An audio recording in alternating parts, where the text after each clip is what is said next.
श्यामलाल जी, Maharaja Agrasen hospital charitable trust का चुनाव का प्रचार प्रसार अब चरम पर है। ऐसे में भाजपा के वरिष्ठ नेता नंदकिशोर गर्ग जी की एक टिप्पणी सामने आई है कि अब ये लड़ाई जो है झाड़ू और कमल के बीच की लड़ाई हो गई है। तो इस पर जानना चाहेंगे आपके विचार कि ये किस संदर्भ में नंदकिशोर जी द्वारा कहा गया। देखो, ये हॉस्पिटल गरीबों की और ज़रूरतमंद लोगों की सेवा के लिए होते हैं और भगवान ने अग्रवाल समाज को ये वरदान दिया है कि सेवा के काम आपको ही करने हैं। और मैं समझता हूँ हॉस्पिटल हमेशा मंदिर के रूप में लोगों ने इसको चुनाव में लिया है।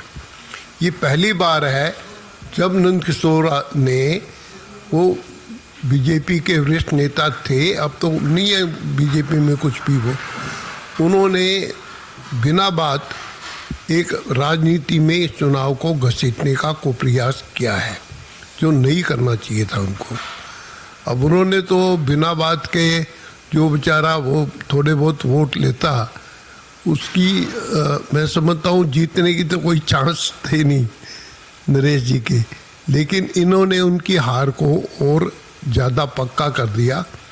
ये बात लोगों में किसी ने पसंद नहीं किया कि इस प्रकार की बात की जाए, क्योंकि बीजेपी का तो मुझसे बड़ा आदमी कौन होगा।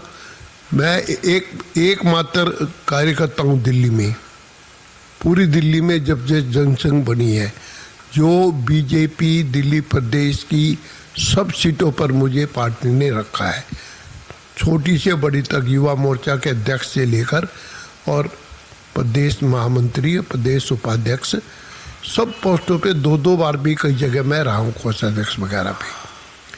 तो वो तो एक बार बने, उसके बाद तो पार्टी ने उसको बनाया नहीं दोबारा। अब वो कैसे, ये तो सामने है, कोई ये नहीं कि मेरे कहने की बात है।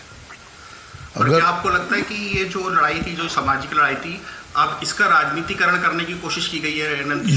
ये बहुत गलत प्रयास है, हल्का प्रयास है, क्योंकि कमल वाले सारे तो इधर है, बहन मीना जी के साथ, उनका खुद का परिवार 300 घरों का उनका परिवार है, उनके रिश्तेदार वगैरह मिलाकर 500 लोग हैं, सभी तो संघ के समसेवक हैं, सभी तो भारतीय जनता पार्टी के एक्टिव लोग हैं। उनके पति जी की जब क्रिया हुई, इतनी भीड़ थी उस क्रिया में, ऐसी राजनीति क्रिया में शायद ना होती हो। और बीजेपी का कौन नेता नहीं था जो उसमें नहीं आया।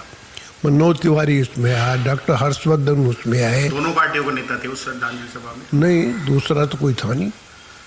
और ये जो है बांसुरी स्वराज, ये वहाँ थी, योगेंद्र चंदोलिया वहाँ थे, मुझे और किसी और प्रदेश अध्यक्ष हमारे वो वहाँ थे, और किसी पार्टी का आदमी तो कोई था नहीं। तो क्या आपको लगता है नरेश जी को इस टिप्पणी से नुकसान होगा? निश्चित रूप से भयंकर नुकसान। उन्होंने ये बिना सोचे समझे अपनी, पता नहीं क्यों नेतागिरी चमकाने के लिए या किस मन से ये बात कही है। आपको क्या समझ में आता है, क्या वजह रही नंदकिशोर जी ने इस तरीके की बात? ये ना समझी में कही गई है और अपनी नेतागिरी चमकाने के लिए। उसमें साथ ही नीचे लिखवा दिया ना कि नंदकिशोर के आगे आने से चुनाव में खलबली, ऐसा कुछ लिखवाया है। कुछ सलाह देना चाहेंगे कि सामाजिक संस्थाओं को इस तरीके की बयानबाजी से दूर रहना चाहिए? हमेशा इस तरह की जो संस्थाएं हैं, मैंने बताया, वो मंदिर का रूप होती है।